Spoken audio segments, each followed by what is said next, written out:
చూసి జాగ్రత్తగా వెళ్ళండి. నువ్వు చూసి జాగ్రత్తగా ఉండు. మీరు కూడా.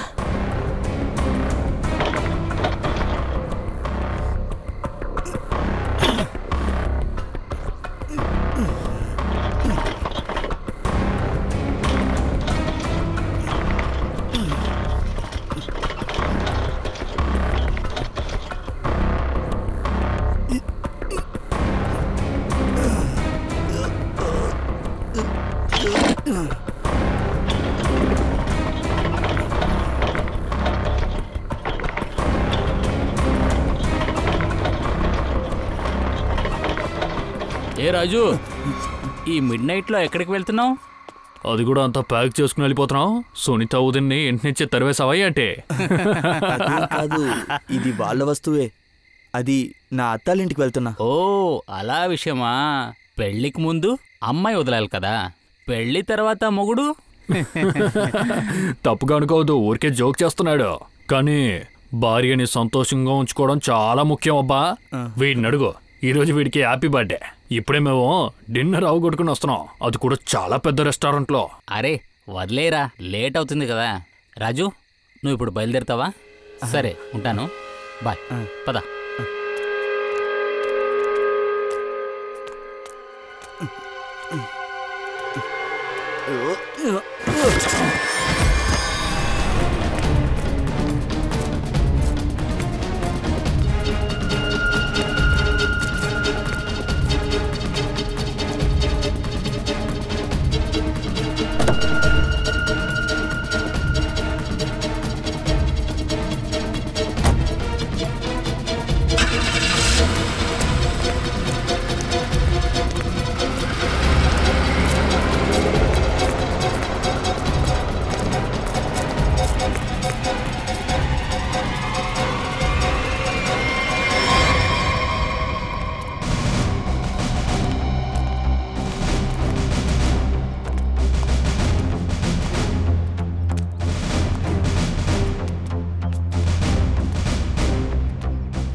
My God! అరే భగవాన్, ఇంత దారుణంగా చంపేస్తున్నాడు.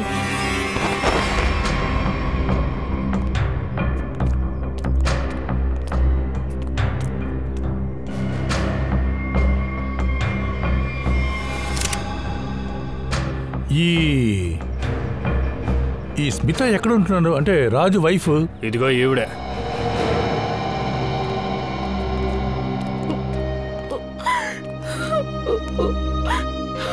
నువ్వే స్మిత, రాజు వైఫా?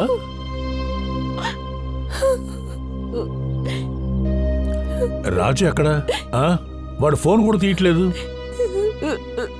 నాకు తెలియదు. ఇలా చూడు స్మిత, తెలీదు తెలీదు అంటే నిజాలు బయటికి రావమ్మా. ఒక అమ్మాయిని చంపేశాడు, కనిపిస్తోందా? చెప్పు, రాజు ఎక్కడ ఉన్నాడు? నన్ను నమ్మండి సార్, నాకు నిజంగా తెలీదు. నా బిడ్డల మీద ఒట్టేసి చెప్తున్నాను. మీ పిల్లలు ఎక్కడ? ఎక్కడ కనిపించరా? నాకు ఇదంతా నా బిడ్డలు చూడటం నాకు ఇష్టం ఉండదు సార్. చూస్తే వాళ్ళ మనసులు బాధపడతాయి. అందుకని నా చెల్లింటికి పంపించాను. నువ్వు చెప్పేది నిజమేనా? అవును. ఇలా చూడు స్మిత, ఒక విషయం చెప్పు. ఈ అమ్మాయి రాజుకి తెలుసా తెలియదా? ఈ అమ్మాయి కూడా అతనికి ఏదైనా గొడవ లేదంటే పగ అలాంటివి ఏమైనా ఉన్నాయా లేవా? నేను చెప్పేది నమ్మండి సార్, నేను చంపింది రాజు కాదు సార్. ఇది ఎలా నమ్మాలి? నీ భర్త రాజు నిన్న రాత్రి ఎవరికీ తెలియకుండా ఒకరిని ముక్కలు ముక్కలుగా నరికేసి సూట్ కేసులో పెట్టుకుని తీసుకుని వెళ్ళిపోయాడు. కానీ నువ్వేం చెప్తున్నావు? నమ్మమంటున్నావు? ఆయన ఎవరికి తెలియకుండా తీసుకెళ్తే కరెక్టే, ఎందుకంటే మేము చాలా భయపడిపోయాం సార్. భయపడే వాళ్ళు ఎవరో తెలుసా? తప్పుడు పనులు చేసేవాళ్ళు. నువ్వే తప్పు చేయలేదంటే మరి ఈ శవం, ఈ బ్యాగ్ ఇక్కడికి ఎలా వచ్చాయి? చెప్పు. నిన్న మధ్యాహ్నం ఆయన ఇంటికి వచ్చారు. అప్పుడు ఆయన సంతోషంగా ఉన్నారు.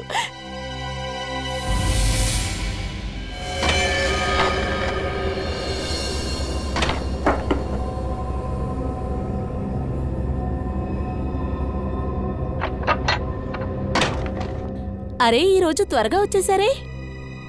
పిల్లలు ఎక్కడ? పిల్లలు ఆడుకోవడానికి వెళ్ళారు. అరే, మీరేం చేస్తున్నారండి? చెప్తాను, అంతా చెప్తాను. నాతో ఇప్పుడు ఎందుకంటే తలుపులు వేస్తున్నారు? ఏమైంది? ఇక్కడ రా అని చెప్తున్నాను. చూడు, మనకి లాటరీ తగిలిందమ్మా, లాటరీ.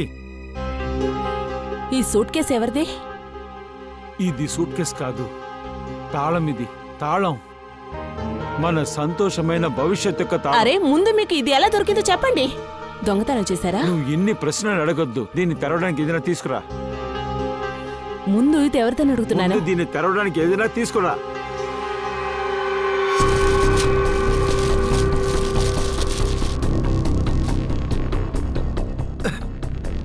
చెప్పండి, ఎవరిది? అరే, దొరికింది. ఎక్కడో నాకు దొరికింది. ప్రస్తుతం ఇది తెలుసుకుంటే చాలు, ఎక్కువ తెలుసుకోవడానికి ప్రయత్నించొద్దు. ప్రశ్నల మీద ప్రశ్నలు అడుగుతూనే ఉంటున్నావు. అది ఇవ్వు.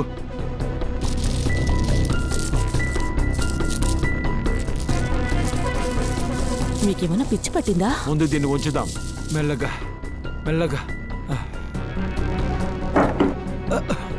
అరే, కాస్త మెల్లగా పెట్టమన్నాం కదా.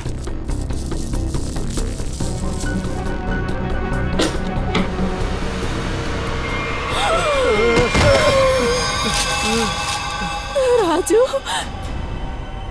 ఏంటిది? శవం అండి. ఇది ఎక్కడి నుంచి వచ్చింది? దీని లోపల ఉండేది ఎవరండి? అరే, ఇది ఎక్కడి నుంచి వచ్చింది? నాకు అసలు ఏమీ తెలీదు. ఓరి దేవుడా, ఇప్పుడు మనం ఏం చేయాలండి? ఏం లేదు, ఏం లేదు. ఇదే నా ప్రకాశవంతమైన భవిష్యత్తు తాళాలా? ఉండే చిన్న సమస్యలు చాలవని పెద్ద సమస్యలు తెచ్చావు నువ్వు నాకు. రే, వాగటం ఆపుతావా? ఎప్పుడు చూసినా వాగుతూనే ఉంటావు. కాస్త ఆలోచించు నువ్వు. ఓరి దేవుడో, ఈయనేం చెయ్యాలి? సూట్ కేసు ఎవరికి తెలియకుండా చెరువులో పడేయాలనుకున్నావు. సడన్ గా బ్యాగ్ తెరుచుకుంది, రాజు పారిపోయాడు. ఆ తర్వాత మేము ఇక్కడికి వచ్చాం.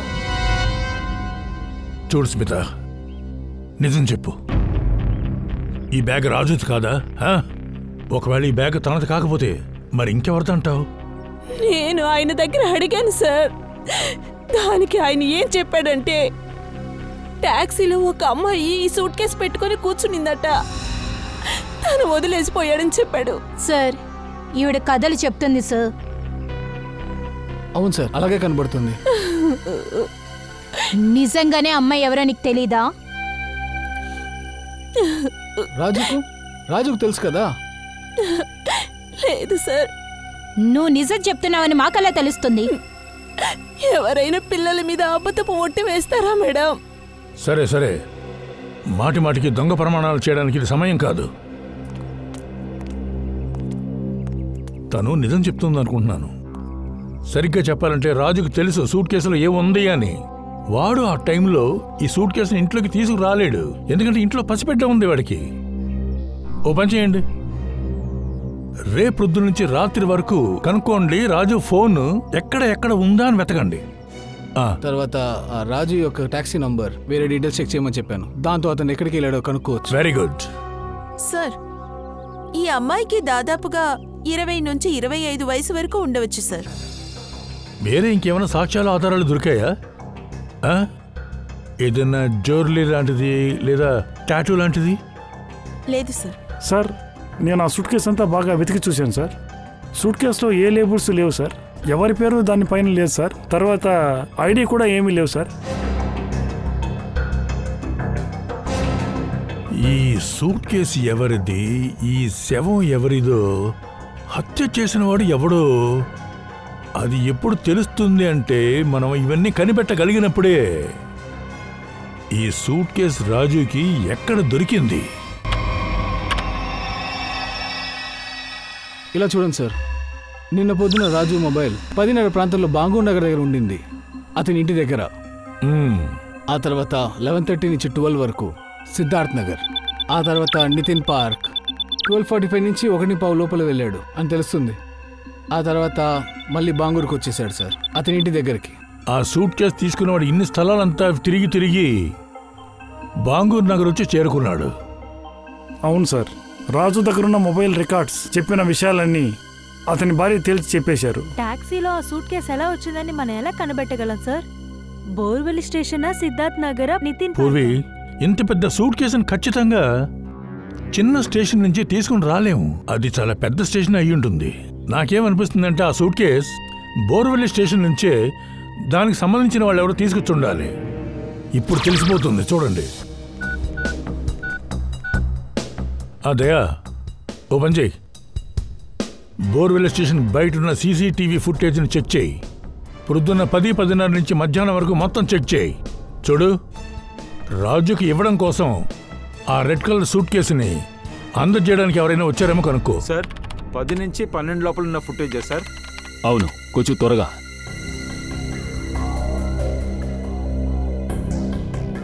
ఇదిగోండి సార్.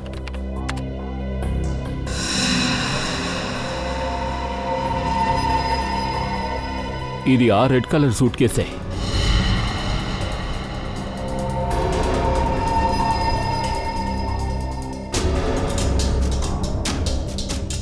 అయితే ఈ అమ్మాయే రాజీ టాక్సీలో డెడ్ బాడీ సూట్ కేస్ ని వదిలేసి ఉంటుంది.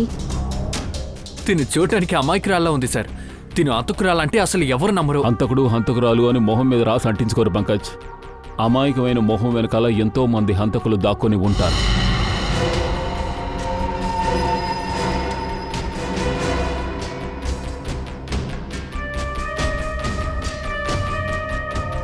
అంటే ఆ అమ్మాయి బోరోలి స్టేషన్లో ఎక్కింది. ఇక్కడి నుంచి రాజు టాక్సీ తిన్నగా సిద్ధార్థ్ నగర్కి వెళ్ళింది. ఎందుకంటే రెండోసారి అతని ఫోన్ ట్రాక్ అయింది సిద్ధార్థ్ నగర్లో. ఒకవేళ ఈ అమ్మాయి సిద్ధార్థ్ నగర్ లో ఉండే అమ్మాయి ఉంటుందా? అయ్యుండొచ్చు. సిద్ధార్థ్ నగర్కి వెళ్ళి తెలుసుకుందాం. ఈ అమ్మాయిని అక్కడ ఎవరైనా చూసి ఉండొచ్చు. ఒకసారి ఆ అమ్మాయి మొహం మీద జూమ్ చేయి. స్టాప్. ప్రింట్అవుట్ తీసివు.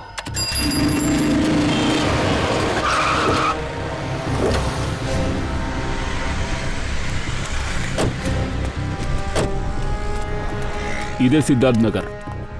ఇక్కడికే ఆ రెడ్ కలర్ సూట్ కేసు తీసుకొచ్చిన అమ్మాయిని ఆ టాక్సీ డ్రైవర్ డ్రాప్ చేశాడు. ఓపెన్ చేయండి. చుట్టుపక్కల ఉన్న షాప్స్లో ఆ అమ్మాయి ఫోటోగ్రాఫ్ చూపించి ఎంక్వైరీ చేయండి. 5 నిమిషాలు ఇవ్వండి సార్, ఇప్పుడే కనిపెట్టుకుని వస్తాను. అక్క, నేను క్షమించండి అక్క. నీ వల్ల టమాటాలు నాశనం అరే అక్క, నేనే సారీ చెప్పానుగా. టమాటాల్ని నలిపింది కాకుండా అక్క అంటావా? నేను అక్కలా కనిపిస్తున్నానా? అరే, నేను ఆహారంతో చెప్పలేదు. నన్ను క్షమించండి. ఇదిగోండి, అంతా పెట్టేశాను. నన్ను క్షమించండి. అరే, ఈ ఫోటో ఇది రోష్ని కదా? తన ఫోటో మీ దగ్గర. తను బంధువులా మీరు? మీకు ఈ అమ్మాయి తెలుసా? బాగా తెలుసు. సరే గాని మీరందరూ ఎవరు? అది మేము సిఐడీస్ ఒక కేసు ఎంక్వైరీ కోసం వచ్చాం. ఏంటి కేసా? అవును, ఒక కేసు విచారణ కోసం. రోషిని ఎక్కడుంటుందో మీకు తెలుసా? తెలుసండి, ఇక్కడ పక్కనే ఉంది. మీరు మమ్మల్ని అక్కడికి తీసుకువెళ్ళగలరా? తీసుకెళ్తాను సార్, కానీ నా ఈ టొమాటోలన్నీ. టమాటాలు మేము కొనిస్తాం, రండి. సరే రండి రండి.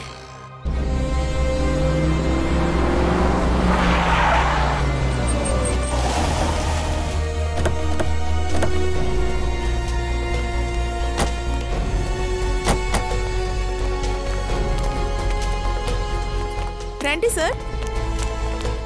ఈ ఇల్లే సార్, రోషిని ఇక్కడే ఉంటుంది.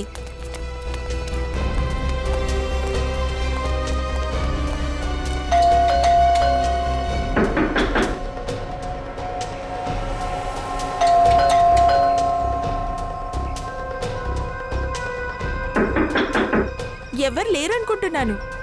రోషిని మొబైల్ నెంబర్ ఉందా మీ దగ్గర? ఉంది, కానీ ఇంట్లో ఉంది, డైరీలో రాసుకున్నాను. No problem. పంకజ్, అవుట్తో వెళ్ళు, నెంబర్ తీసుకురా. ఓకే సార్, రండి. సార్, ఒకవేళ భయపడి పారిపోయిందా? అలా కూడా ఉండొచ్చు.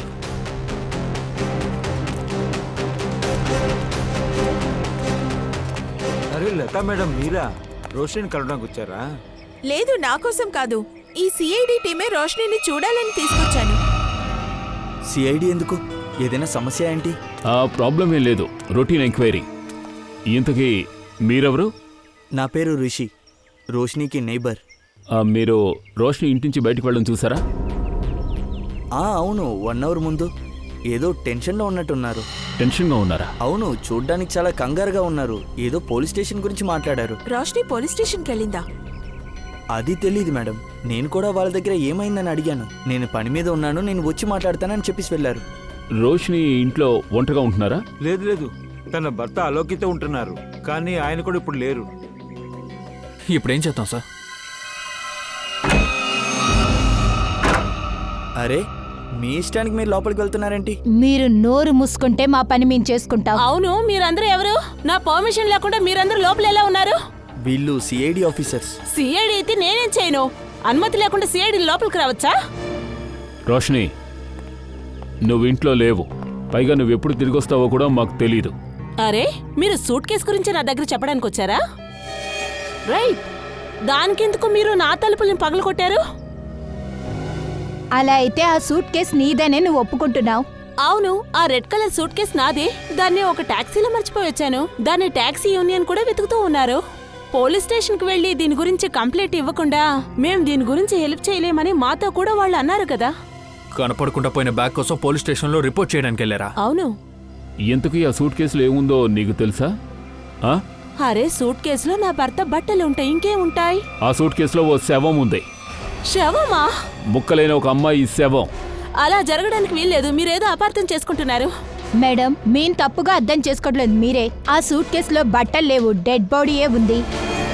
నిన్న రాత్రే వాళ్ళు సూరత్ నుంచి ముంబైకి వచ్చారు. ఆయన ఈ సూట్ కేసుని ఇంటికి తీసుకెళ్లమని నాతో అన్నారు. అబద్ధం. రైల్వే స్టేషన్లో ఉన్న సీసీటీవీ ఫుటేజ్ ని మేము చూసాం. ఊరువెల్లి స్టేషన్లో బ్యాగ్ తీసుకొచ్చింది నువ్వే, నీ భర్త కాదని తెలుసు. అవును, వాళ్ళకి ఏదో అర్జెంట్ పని ఉంది కాబట్టి వాళ్ళు అలాగే వెళ్ళిపోయారు. నా దగ్గర ఇస్తే ఒక పని అయిపోతుందని ఆయన పని చూసుకున్నారు. మీరు ఆయన దగ్గర నుంచి ఆ సూట్ కేసు తీసుకుని దాన్ని టాక్సీలో ఎలా మర్చిపోయారు? సార్, అదేంటంటే టాక్సీ వాళ్ళకి డబ్బులు ఇద్దామనుకుంటే నా దగ్గర డబ్బులు లేవు. అందుకని నేను ఇంట్లోపలికి వచ్చి డబ్బులు తీసుకుని తన చేతికి ఇచ్చేసాను సార్. తను తీసుకుని వెళ్ళిపోయాడు.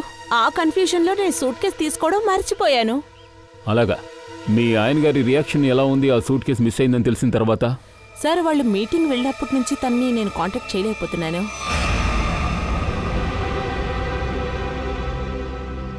నిన్నటి నుంచి మీ వారు కనపడడం లేదా? అవును సార్. ఎన్నికల్ సార్, ఆలోక్ ఎక్కడ ఉన్నాడో కనిపెట్టలేకపోయాం సార్. ఫోన్ కూడా ఆఫ్లో ఉంది. ఓ, ఆలోక్ అలంతా చేయడు. అదెలా నన్ను ఇంత పెద్ద సమస్యలో చిక్కుకొనిచ్చి తను మాత్రం వెళ్ళిపోతాడు. సార్, రోష్ని చెప్పిందంతా నిజమే. ఆలోక్ వాడి చేతుల ద్వారానే సూట్ కేసుని స్టేషన్లో ఇచ్చాడు మీటింగ్కి వెళ్లే ముందు.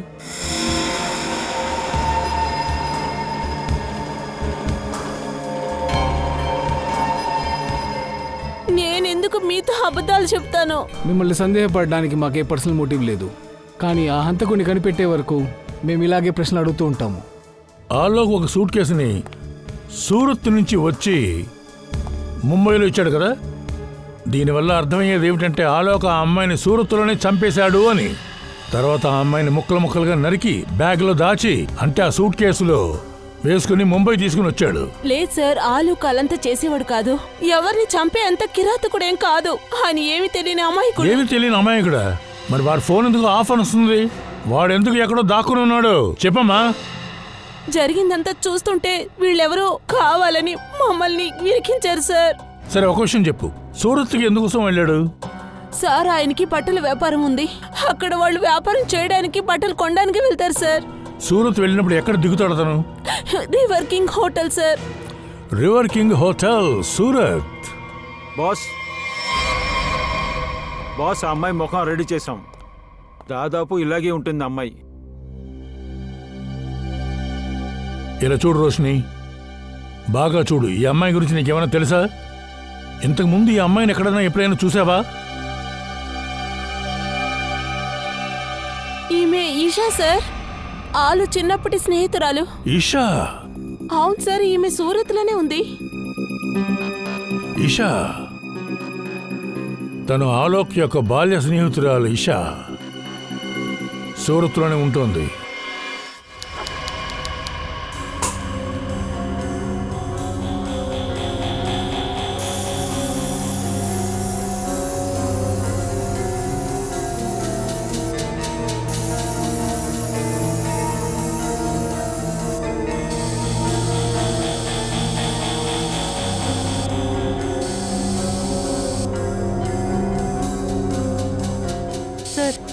ఈషా అనే ఒక అమ్మాయి బాడీ దొరికింది కదా, తను సూరత్లో ఒంటరిగానే ఉంది. బంధువులెవరూ లేరు. అలా అయితే చివరి నిమిషాల్లో ఏమైంది, ఎలా హత్య చేసి సూట్ కేసులో దాచిపెట్టారో ఇవన్నీ తెలుసుకోలేము.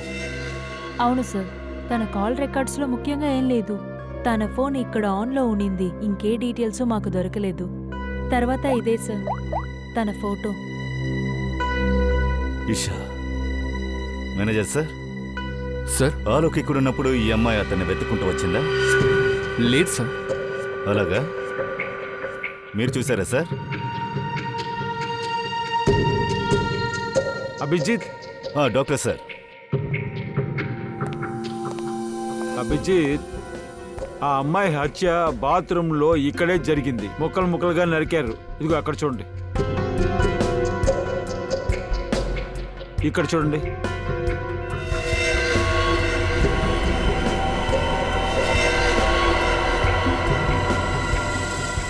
ఆ తర్వాత పెద్ద సూట్ కేసులో పెట్టి ఇక్కడి నుంచి తీసుకెళ్లారు. సరిగ్గా చెప్పారు.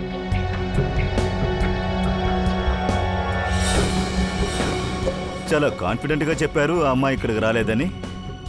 లోపల బాత్రూమ్ మొత్తం రక్తంతో తడిచింది. ఇక్కడే తన్ని చంపారు, అర్థమైందా? ఏంటి? దానికి అసలు అవకాశం లేదు సార్.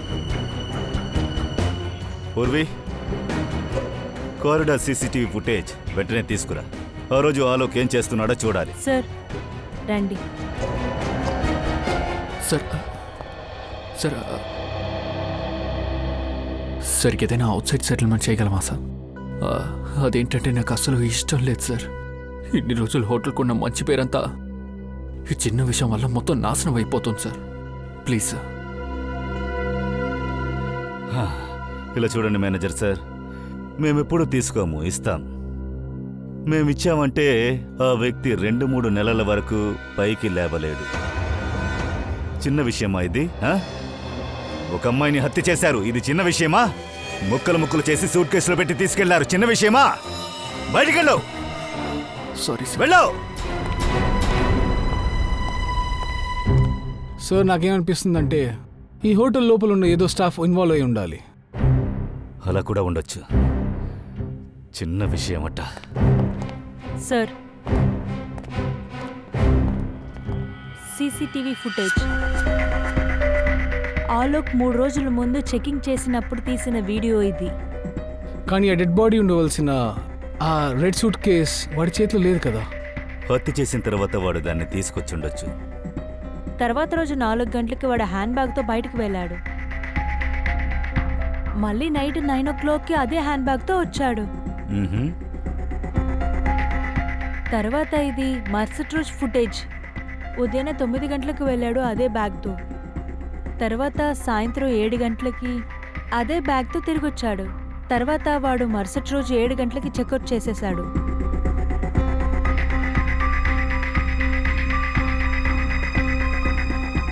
ఈ వీడియోను బట్టి చూస్తే అతని రూమ్ నుంచి రెడ్ కలర్ సూట్ కేసు వెళ్ళలేదు, ఆ అమ్మాయి ఈషా కూడా వెళ్ళలేదు.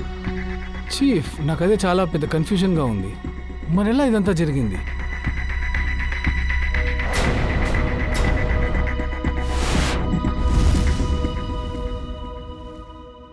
ఇది ఏం తలుపు? 2 గదులకి మధ్య ఉన్న ఒక కామన్ డోర్ సార్. అటువైపు ఏ గది ఉంది? 5:30 సార్. సరే, తలుపు తీ.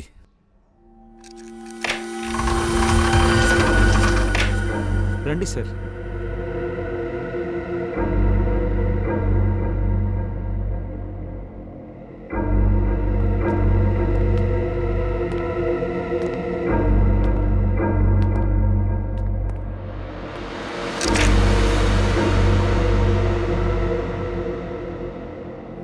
$530.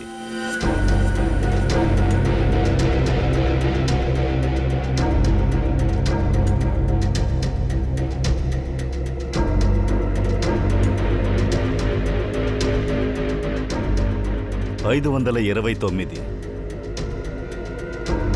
మేనేజర్ సార్, 529, 530 పక్క పక్కనే ఉన్నాయి. మధ్యలో ఏమో కామన్ డోర్ ఉంది. ఈ రూమ్లో ఎవరున్నారు? అది నాకు తెలియదు సార్. రిసెప్షన్లోనే అడగాలి సార్. సచిన్, ఇందులో ఎవరున్నారని తెలుసు సార్.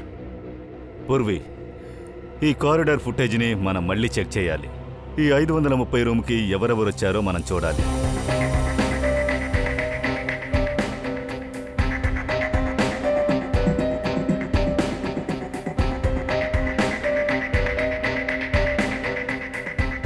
ఫుటేజ్లో ఇక్కడ ఎవరో ఒక అమ్మాయి నిలబడింది.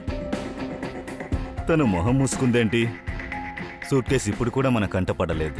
సార్, మిస్సెస్ దీపక్ కుమార్ అన్న పేరులో ఎవరో ఇక్కడ రూమ్ తీసుకుని ఉన్నారు sir. Missus Deepak Kumar?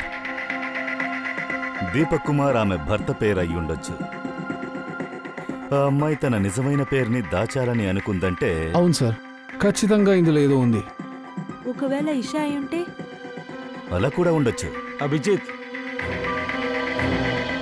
Doctor sir, నా పని అయిపోయింది, నేను బయలుదేరుతాను. ఓకే. మీకు వేరేదైనా తెలిసిందా? సార్, ఆలోకున్న 530 రూముకి అతన్ని వెతుక్కుంటూ ఒక అమ్మాయి వచ్చిందని మనకు తెలిసింది. కానీ ఈ అమ్మాయి ఇషానా కాదా, ఆ విషయమే తెలియట్లేదు. తారిక ఉన్నది కదా, ఈ ఫొటోస్ని తారికకి పంపించేయండి. తను ఆర్గన్స్తో మ్యాచ్ చేసి చెప్పేస్తుంది. రైట్? అవును, చాలా మంచి ఐడియా. నేను బయలుదేరినా? గుడ్, ఇవ్వు. సార్, దీన్ని తారిక దగ్గరకు పంపించు, తను చెప్తుంది. ఆలోక్ రూమ్లోకి ఒక అమ్మాయి వెళ్ళిందన్న విషయం మనకు తెలిసింది. అయినా కూడా ఆ రెడ్ సూట్ కేసు ఎలా వచ్చిందన్న విషయం మాత్రం అస్సలు తెలియట్లేదు. సార్, ఒకవేళ ఈ సూట్ కేసుని ఆల్రెడీ రూమ్లో పెట్టేశారో, ఒకవేళ ఈ మేనేజర్ మన దగ్గర అబద్ధం చెప్తున్నాడో ఏమో. సార్, అసలు ఆ సూట్ కేసుని మేమెందుకు సార్ లోపల పెడతాం? మేము ప్రతిరోజు అన్ని రూమ్స్ని క్లీన్ చేస్తాం సార్. శుభ్రం చేస్తారా?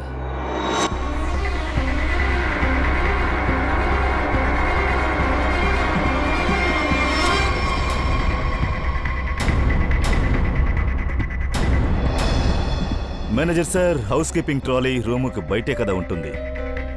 అలా ఉండగా అలోక్ రూమ్లోకి ఎందుకు వెళ్ళింది? అలా అంతా వెళ్ళదు సార్. ట్రాలీ ఎప్పుడు రూమ్ బయటే ఉంటుంది. లోపలికి వెళ్ళింది. ఆ హౌస్ కీపింగ్ వాడిని ముందు పిలవండి. ట్రాలీని చెక్ చేయాలి.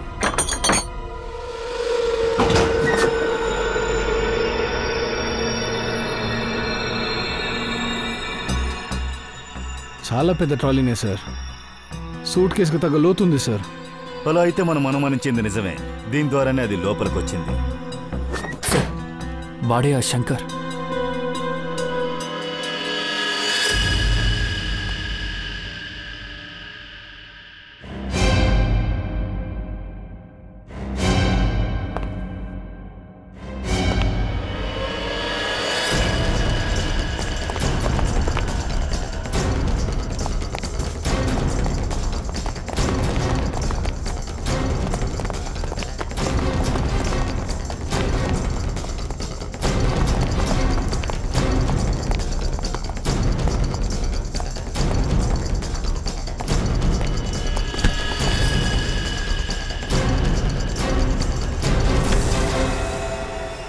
దాగుడు ముత్తలైపోయాయి. కాసేపు మాట్లాడుకుందామా? నేనేం చేయలేదు సార్. నేను నిజంగా చెప్తున్నాను సార్, నేనేం చేయలేదు. నిజాన్ని సీసీటీవీ కెమెరా చూపించేసింది. అందులో నీ ముఖం చాలా బాగా కనపడుతుంది. రూమ్ నెంబర్ 529 లోకి నువ్వు ఆ ట్రాలీని తీసుకెళ్లావు. ఎవరు చెప్పి చేసావు? సార్, అతను నాకు డబ్బు ఇచ్చారు సార్, ట్రాలీలో దాక్కొని లోపల వెళ్ళడానికి. ఏంటి? ట్రాలీలో మనిషి దాక్కున్నాడా? వాడి దగ్గర ఏదైనా బ్యాగ్ ఉందా? అవును సార్, ఆయన దగ్గర ఒక పెద్ద రెడ్ కలర్ సూట్ కేసు ఉంది.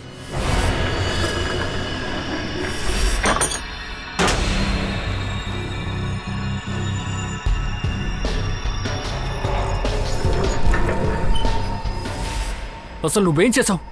ఉత్తి డబ్బుల కోసం క్రిమినల్కి హెల్ప్ చేసావు. ఆయన ఒక నేరస్తుడు అని నాకు తెలియదు సార్. వాడు నా దగ్గర ఆలోక్ ఫ్రెండ్ అని చెప్పాడు సార్. ఊరికే తమాషా కోసం చేస్తున్నట్టు చెప్పాడు. 3 గంటల సేపు తర్వాత హోటల్కి బయట తీసుకెళ్లాను సార్. అంటే ఆలోక్తో కలిసి ఈ హత్య కేసులో ఇంకొకడు ఉన్నాడు. అతను ఎలా ఉంటాడో చెప్పు. సార్, అది నేను వాడు మొహాన్ని సరిగ్గా చూడలేదు సార్. పెద్ద గడ్డం పెట్టుకున్నాడు, ఒక కళ్ళజోలు వేసుకున్నాడు. ఇక్కడుండే గెస్ట్ ఫ్రెండ్ అయినా కూడా ఇలాగే ఎవరినైనా రూమ్లోకి తీసుకెళ్తావా? తప్పే సార్. వాడిని బయట ఎక్కడ దించావో చెప్పు. సరే సార్.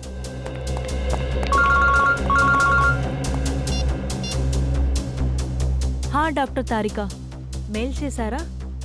సరే, నేను చెక్ చేస్తాను. సార్, ఇక్కడే ఈ చోట్లోనే వాడిని సూట్ కేసుతో పాటు దింపాను సార్. తర్వాత వాడు ఈ గేట్ నుంచే బయటికి వెళ్ళాడు సార్. ఇక్కడ ఈ చోటేనా? అవును సార్.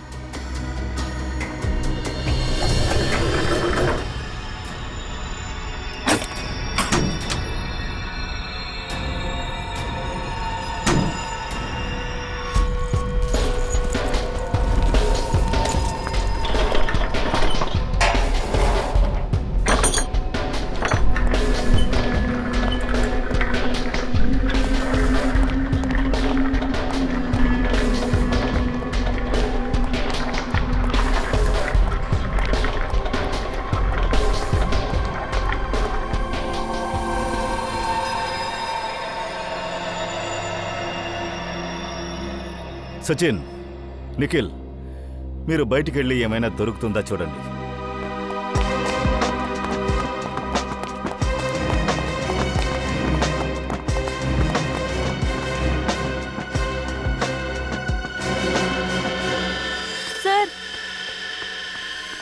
సార్, ఇక్కడ చూడండి.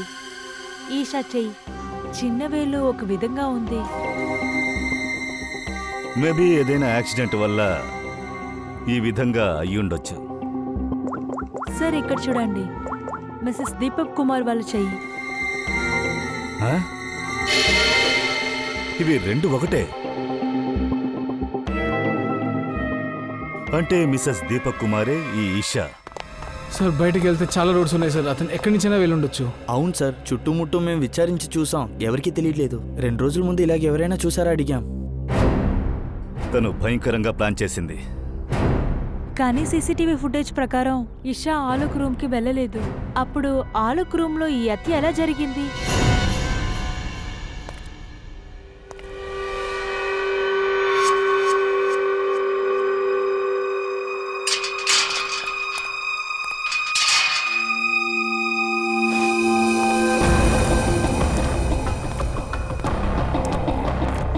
ఏమైంది? నన్ను ముంబై నుంచి ఎందుకు పిలిచారు? నిన్ను పిలవకుండా ఏం చేయాలి? సిఐడి వాళ్ళు ఇక్కడే తిరుగుతున్నారు. నిజం బయటపడటానికి ఎక్కువ టైం పట్టదు. అందుకు నేనేం చేశాను? నువ్వు చేసిన పనికి నేను డబ్బులు ఇచ్చేసాను కదా. నాకు ఇంకా 1,00,000 రూపాయలు కావాలి. లేకపోతే నేను సిఐడి వాళ్ళ దగ్గర అన్ని విషయాలు చెప్పేస్తాను. అదేంటంటే 530 ఇంకా 529 డోర్ని మధ్యన ఓపెన్ చేసింది నువ్వేనని.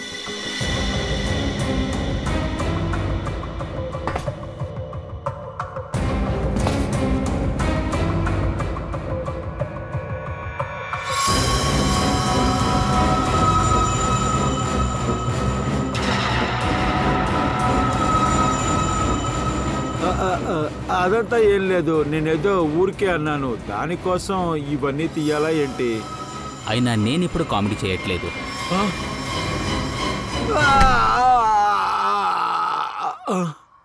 నా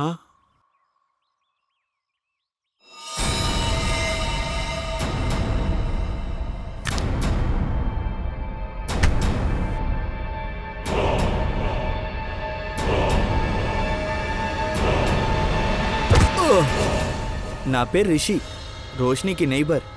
ఓ రిషి, మీరేనా? ఆలోక్ పక్కింటి వ్యక్తి. పక్కింటోడిగా నీ బాధ్యతని సరిగ్గా చేశావు. హత్య చేయడానికి వాడికి సహాయం చేశావా? ఆలోక్కి నేను ఏ సహాయం చేయలేదు. వాడిని నేను నాశనం చేయాలనుకున్నాను. అందువల్లే నేను ఒక ప్లాన్ వేశాను. ప్లాన్ చేశారా?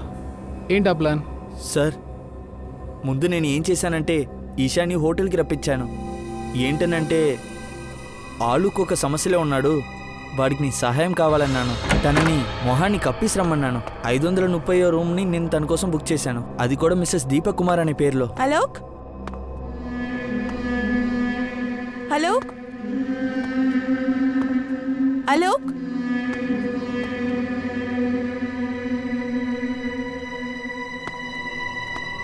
అలోక్.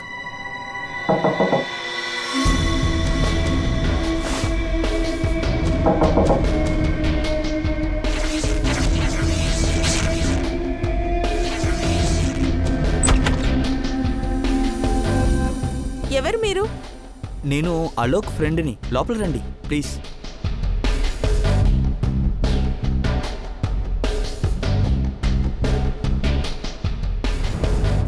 ఆలోక్ ఇక్కడ. ఆలుకు ఒక చిన్న పని మీద బయటికి వెళ్ళాడు. మీకు ఏదైనా కావాలా? ఏం వద్దండి, కాస్త వాష్రూమ్ యూజ్ చేసుకోవచ్చా? Yeah please. Okay, thank you.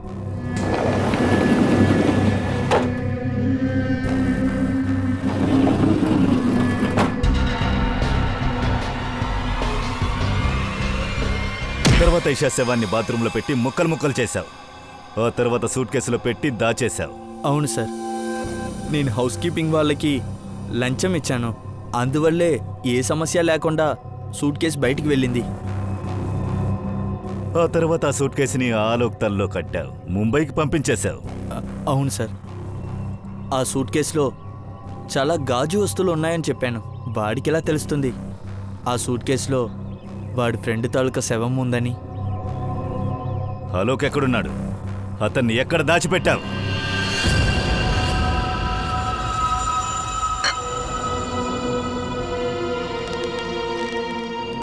ఇలా చూడు, ఇవన్నీ చేయడం వల్ల నువ్వు తప్పించుకోలేవు. ముందు ఇషాన్ని చంపేసి నేను ఆత్మహత్య చేసుకున్నానంటే అసలు ఎవరు నమ్మరు.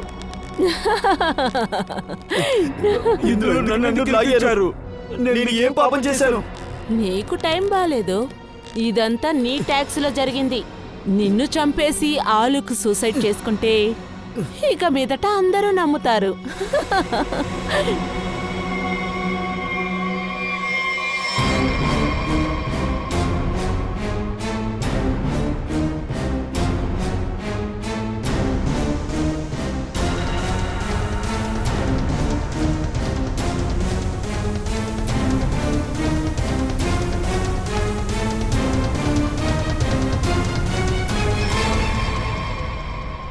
నీకేమైనా చివరి కోరికలున్నాయా? ఉన్నా కూడా ఎవరు నెరవేరుస్తారు?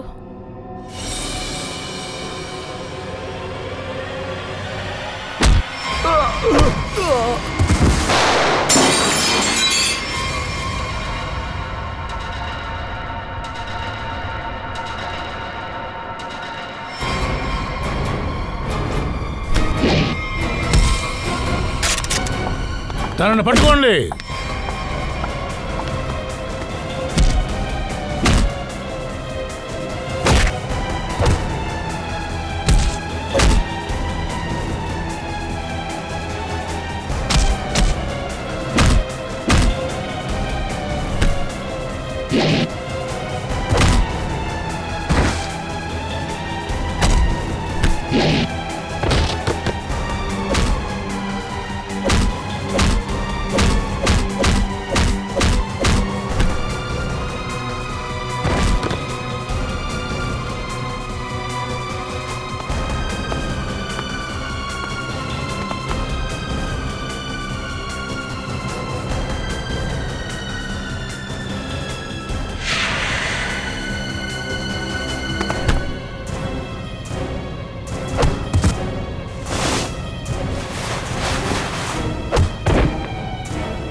పారిపోవాలంటే నీకు బాగా ఇష్టం కదా, రా దొంగ పోలీస్ ఆట ఆడదాం.